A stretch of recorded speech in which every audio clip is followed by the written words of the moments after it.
Bismillahirrahmanirrahim. Alhamdulillahirabbil alamin. Allahumma shalli wa sallim wa barik ala sayyidina wa maulana Muhammad wa ala alihi wa sahbihi wa dzurriyyatihi wa ummati ajmain.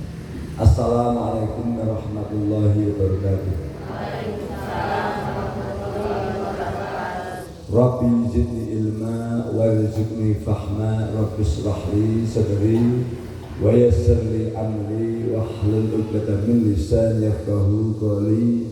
Amin ya rabbal alamin.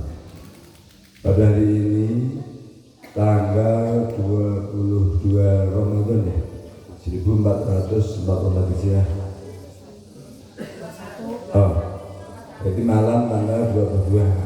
Sekarang kita alhamdulillah sudah melaksanakan 21 hari ibadah puasa Ramadan. Jadi nanti malam tanggal 20 bulan Ramadan tahun 1444 Hijriah, tanggal Hijriah Masehinya tanggal 12 April 2024.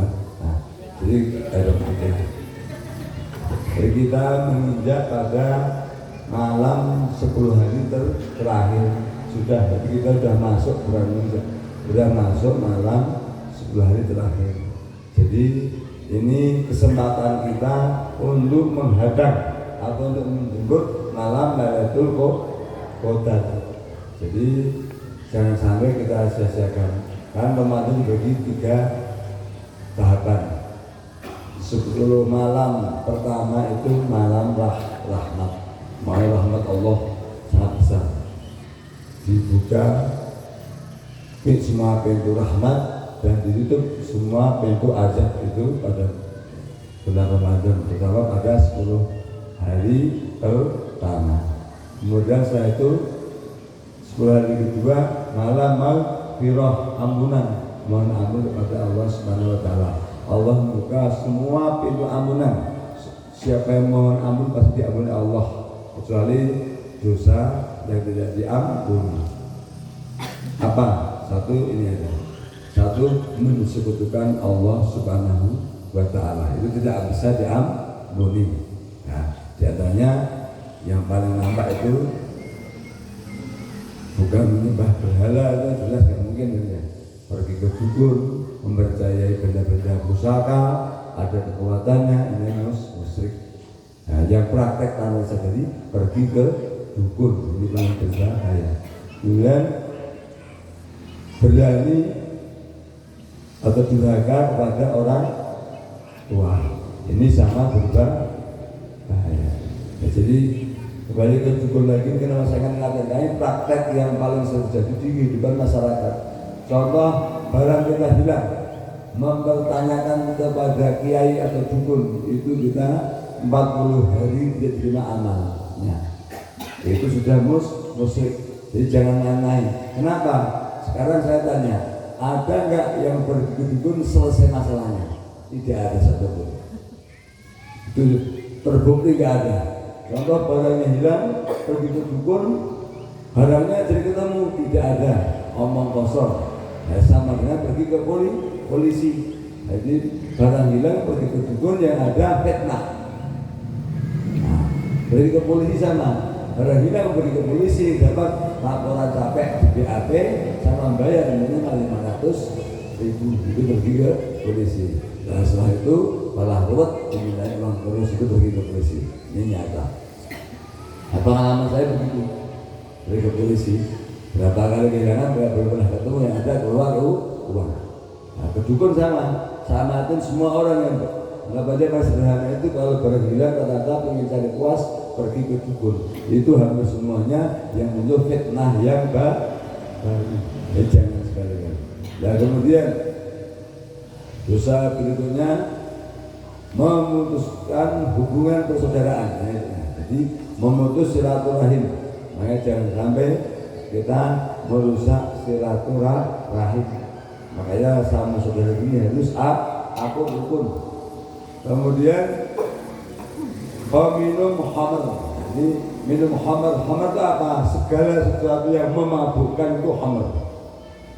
Arak, kemudian pil atau apapun yang memabukkan. Jadi khamr itu adalah segala sesuatu yang memabukkan. Khamr, anggur memabukkan, anggur yang difermentasi itu khamr. Kemudian ketan hitam, KTI itu khamr. Apapun yang memabukkan itu khamr. Nah, kemudian jatuh cinta saya memabukkan juga jadi khamr. Memabukkan khamr. Kemudian penyakit hati, iri, dengki, amarah sama saudaranya sama muslim lebih dari 3 hari. Makanya tidak boleh saudaraan atau bertengkar sama saudara sama muslim. Makanya kalau saya dari hari ini ya sudah harus. Kenapa?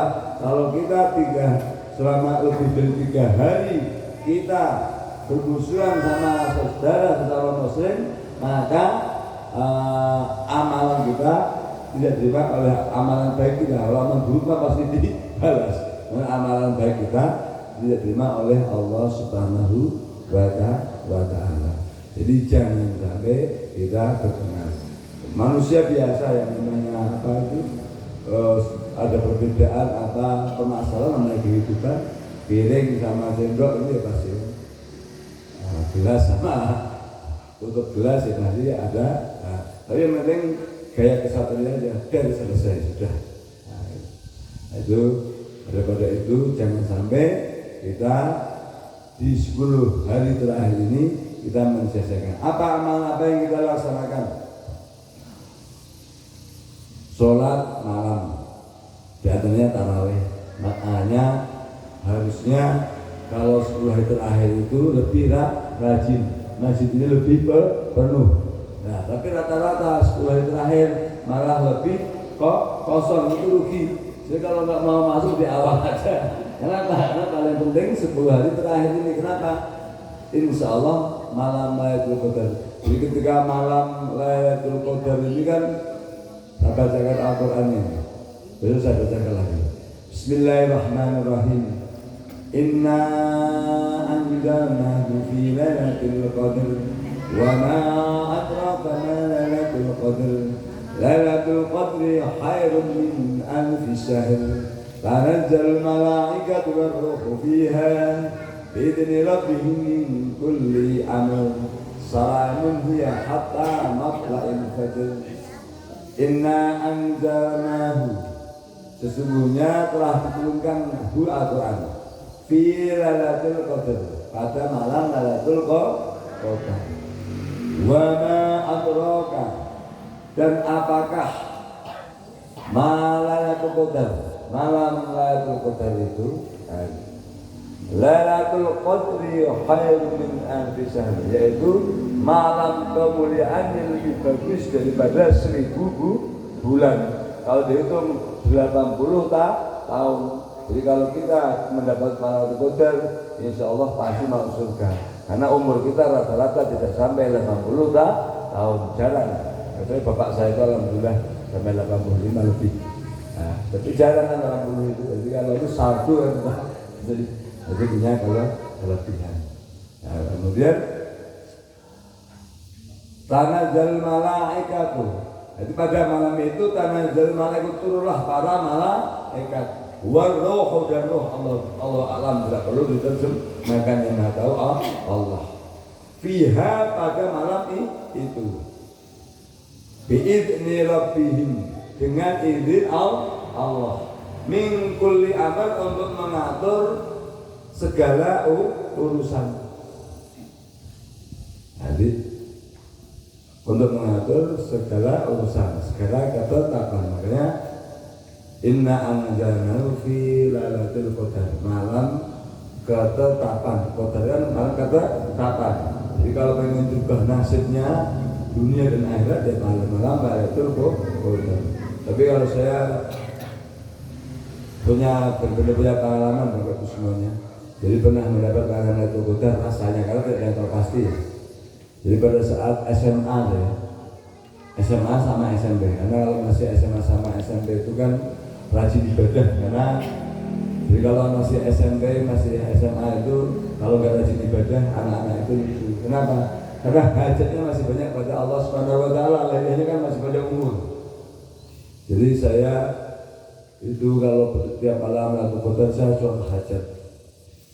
Nah kemudian seingat saya sama ibu saya itu tepat malam ke-27. Biasanya emang rata-rata itu biasa tanda-tandanya itu kan suasana tenang gitu.